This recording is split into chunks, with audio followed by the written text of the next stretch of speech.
안녕하세요, 닥터 꼬집입니다. 바쁜 세상을 살다 보면은 술자리도 많고 일이 엄청나게 바쁜 분들이 굉장히 많아요. 근데 이제 여성분들에 비해서 이제 남성분들이 조금 더 자기 관리를 등한시하는 경향이 있거든요. 치과 같은 경우에도 당장 보이는 앞니에 문제가 생기지 않는 이상, 아니면 식사를 못하지 않는 이상 바쁜 시간을 쪼개서 치과를 가는 것도 번거로울 뿐더러 또 아플 것 같은 그 공포감에도 있고, 여러 가지 이유 때문에 차일피일 미루다가 상태가 급격하게 나빠져서 오시는 분들이 굉장히 많이 있으세요. 이 환자분 같은 경우에도 일적으로도 굉장히 바쁘기도 하지만 본인의 몸 상태가 굉장히 별로 안 좋아요. 당뇨도 있으시고 고혈압도 있으셔서 아스피린 같은 것도 드시고 계시고, 근데 일도 굉장히 바쁘시고 술자리 약속도 많고, 이렇게 하다 보니까 내가 여기가 분명히 안 좋은지 알지만 계속해서 미루다가 내원을 하신 분이십니다. 그런 케이스 한번 꼬집어 보도록 하겠습니다. 네, 위 어금니 두 개가 불편해요. 당뇨도 있고 아스피린도 복용을 하고 있습니다 라고 이제 말씀을 하시는 거예요.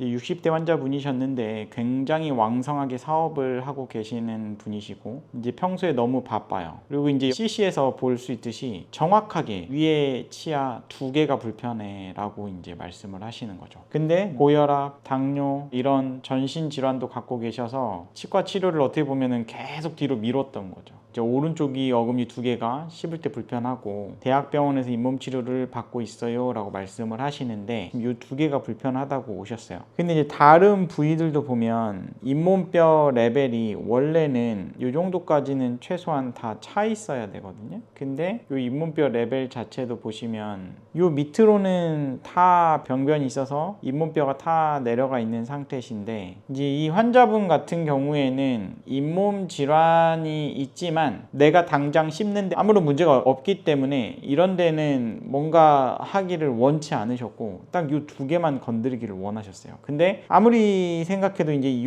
앞에 치아도 흔들림이 너무 심한 거예요. 왜냐면 잇몸뼈 레벨이 지금 이 정도 레벨까지 이렇게 내려갔기 때문에. 그래서 이 치아도 흔들림이 좀 있기는 했지만 이 세 개가 제일 큰 문제가 있었어요. 그래서 이제 환자분께는 원래는 이쪽이 조금 잇몸 질환이 많이 진행이 됐기 때문에 4개를 발치를 하시고 임플란트를 요 자리 하나 심고 요 자리 2개를 심고 해서 임플란트를 4개로 묶는 브릿지를 좀 하시죠 라고 이제 말씀을 드렸는데, 이 환자분은 본인 치아 뽑는 건 정말 싫고 최대한 앞에 거는 유지를 했으면 좋겠다 하셔가지고 일단 요 3개만 먼저 진행을 하기로 한 케이스입니다. 한번 보시면은 이쪽 부분이 뼈가 이미 뿌리 끝까지 녹아서 염증이 뿌리 끝에까지 가득한 상태고, 원래는 이 부분까지 이렇게 뼈가 있어야 될 이 부위가 세균에 의해서 뼈가 다 녹았다 보시면 되세요. 그래서 마치 배가 물 위에 둥둥둥 떠 있는 것처럼 플로팅 티스라고 진단을 할 수가 있는 거예요.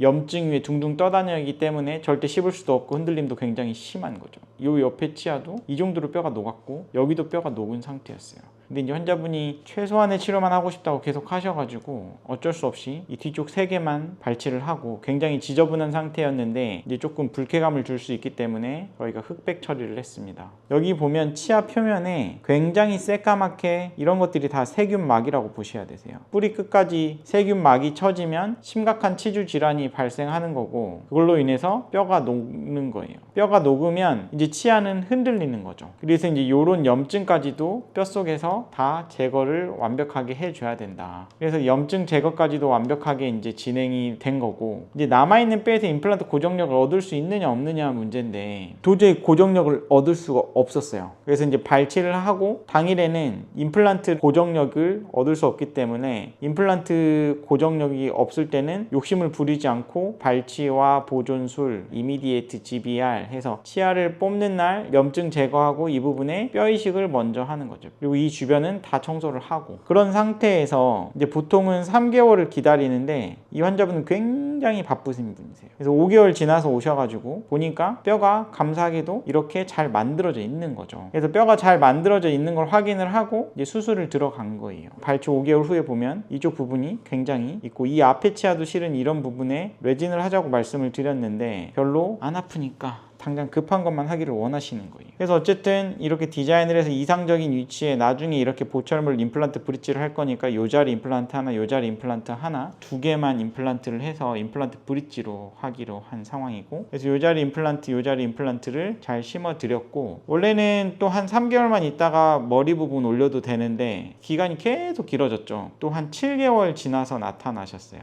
계속 미루시다가 시간 된다 하셔가지고 그때 본 떠가지고 이제 이런 식으로 임플란트 보철물을 완성을 해드린 케이스입니다. 그래서 이제 이쪽이 이제 절대 안 씹혔는데 이제 여기가 이제 튼튼하죠. 그래서 환자분께는 요 위에가 임플란트가 튼튼한 게 들어갔기 때문에 이 아래가 못 버틸 수 있습니다. 이 아래도 조만간 임플란트로 가야 될 확률이 좀 있습니다 라고 이제 말씀을 드렸어요. 요 반대편도 아프다고 하셔가지고 일단은 신경치료 해드린 케이스이고, 이제 가장 많이 걱정하시는 게 이제 아스피린을 먹으면 출혈 경향이 좀 많거든요. 그래서 이제 이 부분을 갖다가 절개를 하고 여기에서 이제 피가 나게 되는데, 그 부분을 갖다가 조절을 하면서 수술을 하면 충분히 가능하다. 당뇨가 있는 경우는 치유가 더디기 때문에 더딘 거를 감안을 해서 수술을 하면 충분히 가능하다. 이렇게 해서 여기 부분에 치아가 없었던 데가 자연스럽게 됐고, 이 앞에도 보시면은 그 레진을 해드렸죠. 근데 위생관리가 너무 안 돼서 양치를 조금 신경을 쓰라고 말씀을 드려도 좀 개선되는 게 많지 않아서 차라리 자주 와서 스케일링을 많이 받았으면 좋겠습니다 라고 말씀을 하시고, 이제 계속해서 저희 병원에 오고 계신 분이신데 1년 4개월 뒤까지 잘 쓰시다가 2년 후에 오셨는데 이 앞에 치아가 점점 흔들리고 안 좋은 거예요. 그래서 아니나 다를까 최근에 오셨을 때 이 자리에 임플란트를 해드린 케이스이고, 이 아래는 아직까지 잘 버티고 있으셔서 이대로 유지를 하고 계신 분이시고, 1년 4개월 후에 보면은 이 반대편 같은 경우에도 결국에는 흔들림이 있어서 임플란트를 진행을 한 케이스예요. 그러니까 지금 이제 이쪽에 이제 임플란트를 해보니까 튼튼하고 괜찮거든요. 그러니까 여기도 임플란트를 이런 식으로 진행을 한 케이스이죠. 그리고 이 앞에는 아파하셔서 일단은 나는 흔들리기는 하는데 신경치료에서 좀 쓰고 싶다 하셔가지고 이 앞에는 신경치료에서 쓸 수 있게 만들어 드렸고, 그래서 아직까지도 계속 다니시고 계시는데 아마 조만간 이 부분도 임플란트를 해야 되지 않을까 그런 생각이 드는 환자분이십니다. 그래서 이 케이스 한번 정리해 보겠습니다. 이 환자분 같은 경우에는 굉장히 바쁜 삶을 살고 계시고 평상시에 치아가 안 좋은지는 알지만 시간적인 여력도 없고 치과가 무섭기도 하고, 본인이 특히 이제 전신질환이 있어서 혈압 때문에 이제 아스피린을 예방적으로 복용을 하고 계시고, 당뇨 같은 경우에도 이미 있어서 좀 조절이 잘 될 때가 있고 안 될 때가 있고 이런 것 때문에 바쁜데, 그리고 전신질환도 있는데 임플란트가 가능하냐라고 이제 시간을 내서 오신 건데, 웬만한 경우가 아니면 거의 50대 60대가 넘어가면 우리나라 같은 경우는 건강검진을 굉장히 많이 하기 때문에 대부분 초기부터 예방적인 차원에서 관리하는 분들이 굉장히 많아요. 그러니까 예를 들어서 고혈압 같은 경우에는 혈액순환을 잘 되게 하기 위해서 아스피린 투여를 하고 계신 분들이 굉장히 많이 있으시거든요. 그래서 이제 이 아스피린 투여를 하고 계신 분들의 가장 큰 문제는 뭐냐면은 이제 지혈 문제가 있어요.